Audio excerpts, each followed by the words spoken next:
Bismillahirrahmanirrahim. Nama saya Rahmat Iman Sultoni, mahasiswa PDU MUI Jakarta Timur. Izin bertanya Buya. Macam mana? Oh iya. Izin saya Buya. Tadi kan sempat disinggung tentang moderasi beragama ya. Ya. Pertanyaannya hanya apa sih beda dari moderasi beragama dengan moderasi agama Buya? Hanya itu Buya. Syukran Buya. Oke. Udah gini aja deh. Moderasi beragama ini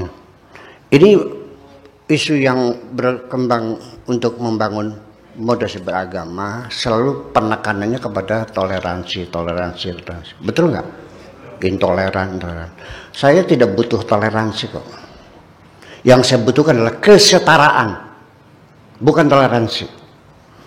Toleransi itu hanya menyembunyikan kebencian kok. Dan toleransi adalah proses dialog. Proses dari pertarungan antar berbagai budaya dan kepentingan. Di mana ketika mayoritas itu mentolerir terhadap minoritas akan keberadaannya, kebebasan, itu toleransi itu diberi oleh mayoritas kepada minoritas. Dan minoritas merasa berhutang budi kepada mayoritas, itu toleransi. Saya tidak menginginkan ada orang yang berhutang budi kepada siapapun, kecuali kepada kesetaraan undang-undang itu. Itu yang abadi. Iya. Dan walau bagaimanapun, ini sifat mayoritas itu selalu arogan di mana-mana. Makanya yang perlu adalah ditegakkan supremasi hukum berdasarkan kesetaraan. Kita sebagai warga negara Republik Indonesia harus punya kesetaraan. Dan Islam nanti yang kita usung bersama adalah bukan rincian hukum-hukumnya, tapi ide besarnya hanya dua, supremasi hukum dan keadilan sosial. Itu aja kira-kira. Jadi nanti moderasi beragama itu bukan berarti kita ke gereja bareng-bareng, bukan. Ya, artinya kesetaraan, siapapun warga negara Indonesia, KTP-nya Indonesia, dia berhak untuk meyakini apapun yang dia yakini. Dia berhak menjalankan agamanya sesuai dengan keyakinannya, dan kita tidak boleh mengganggu mereka. Iya dong. Bukan karena toleransi, karena ada supremasi hukum berdasarkan kesetaraan semacam ini. Itu yang akan bisa menjamin keutuhan negeri kita ini. Sebab kalaupun nanti kita tidak mau moderasi beragama, menolak, pengennya tetap menjadikan negara Islam, adanya khilafah dan sebagainya. Sebelum engkau menang dan membentuk negara Indonesia negara Islam, ya kan gitu, ada masalah di dalam tatanan hukum Anda sendiri. Yang menjadi persoalan besar nanti di dunia, bahwa di dalam hukum Islam itu ada dikotomi hukum. Tidak bisa kesetaraan berlaku. Karena antara budak dan orang merdeka hukumnya beda dalam Islam. Kalau kita membunuh orang merdeka, kita kena kisos. Tapi kalau kita bunuh budak saya, tidak ada kisos. Itu hukum Islam. Silakan dibaca lagi fikihnya. Betul nggak? Antara muslim dan muslim hukumnya beda. Betul nggak? Kalau kita bebas sudah negara kita. Kalau non muslim harus bayar jizyah. Hatta yu'tul jizyata an yadin fahum saghirun. Bayar pajak khusus keamanan. Jadi mereka kita lindungi. Mau seperti itu negaranya. Nanti laki dan perempuan hukumnya beda nggak? Beda nggak hukumnya? Bapak mati, laki-laki berapa warisannya? Laki-laki, perempuan? Yang berjasa membantu orang tua ekonomi keluarga. Anak laki atau perempuan? Yang ngasuh adik-adik siapa? Anak perempuan. Yang masak? Yang ngepel? Nyetrika? Anak laki-lakinya kemana? Nih main-main dapat 2 loh. Ini babak belur dapat 1. Saya tidak mengatakan Islam tidak adil. Ya, Allah pasti adil. Kita yang tidak adil. Ketidakadilan dari diri kita sendiri. Ya itu. laki-laki pengen diistimewakan. Ya kenapa? Kalau di Arab itu adil karena di sana perempuan tidak diberi peran apapun, di rumah dikunci. Mau sholat berjamaah saja harus minta izin sama suaminya. Yuk dibaca lagi fikihnya.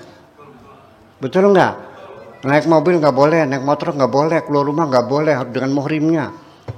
Ya, pengusaha nggak boleh. Jadi bupati nggak boleh, presiden nggak boleh. Ar-rijalu qawwamuna 'alan nisa. Tutup perempuan peluang kesempatan untuk mendapatkan kebahagiaan itu ditutup. Semuanya di bawah kontrol laki-laki semuanya itu. Betul nggak gitu? Beda kan? Itu selesaikan dulu persoalannya. Iya. Dulu Saudi membebaskan perbudakan tahun 1960 ya, atas desakan Amerika supaya dapat bantuan ekonomi, bantuan persenjataan. Di demo juga oleh masyarakatnya, negara kafir, togut sebagainya. Kenapa melarang sesuatu yang tidak dilarang Tuhan? Artinya mereka menolak larangan perbudakan karena dalam Islam tidak dilarang. Coba mikir nggak? Apa betul Tuhan mau memperbolehkan perbudakan? Manusia dijual. Ya persoalan. Undang-undang pernikahan tahun 74. Ya zaman Pak Harto. Di demo juga, diinjek-injek meja DPR nih. Kenapa melarang membatasi usia pernikahan? Harus 16 tahun perempuan, laki-lakinya harus 18 tahun. Dalam Islam tidak ada batasan. Maksudnya apa? Karena dalam kitab kuningnya itu perempuan itu umur 2 tahun juga sah dikawinkan. Hanya syaratnya kalau gemuk boleh dipakai, bayangkan. Kalau kurus nggak boleh. Apa seperti itu otakmu itu? Dipertahankan itu Tuhan gitu. Di demo juga ketika hak cerai dari laki-laki direbut oleh pengadilan, harus diproses pengadilan demi keadilan. Berontak juga. Jadi harus di mulut laki-laki tolak itu. Asal anti tolak selesai. Korbannya bergelimpangan di depan mata saya, perempuan yang menderita akibat perceraian sewenang-wenang itu. Begitu dicabut berontak mereka. Maunya apa loh? Maunya apa sebenarnya? Selesaikan aja dulu itu. Betul nggak? Selesaikan dulu. Tolong. Jangan menghitung, jangan 1, 5, 7, 8, 4, 10. Jangan 1, 2, hitung. Selesaikan dulu persoalan yang ada di dalam kita ini. Kita selesaikan dulu. Nah kalau sudah jelas, silakan Anda bikin khitab asyasi. Namanya khutbah politik.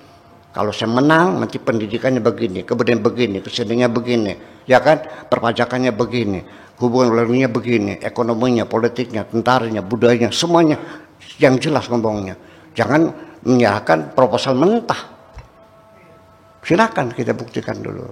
Kita diskusikan dulu apa yang kau inginkan. Khilafah, ayo silakan kita bicarakan. Seperti apa contohnya? Sampai sekarang mereka belum bisa memberikan contohnya yang jelas kok. Betul nggak? Khilafah yang khilafah Rashidah. Itu kan pemikiran manusia. Iya. Jadi artinya ya Abu Bakarnya mati diracun, Abu Bakar diracun, Umarnya mati ditusuk, Utsman mati dibacok, Ali mati digebugin, anaknya mati dicembelet, kepalanya buat bal-balan. Mau khilafah seperti itu? Sudah kasih contohnya. Negara khilafah yang telah membuktikan kemakmuran untuk kesejahteraan bagi manusia. Yuk kita bicarakan persoalannya. Iya dong. Jadi jangan melempar barang masih mentah gitu. Itu persoalannya. Kira-kira begitu. Oke. Terima kasih untuk Mas Rahmat dari mahasiswa dari PDW yang sudah bertanya tentang moderasi beragama dan moderasi agama.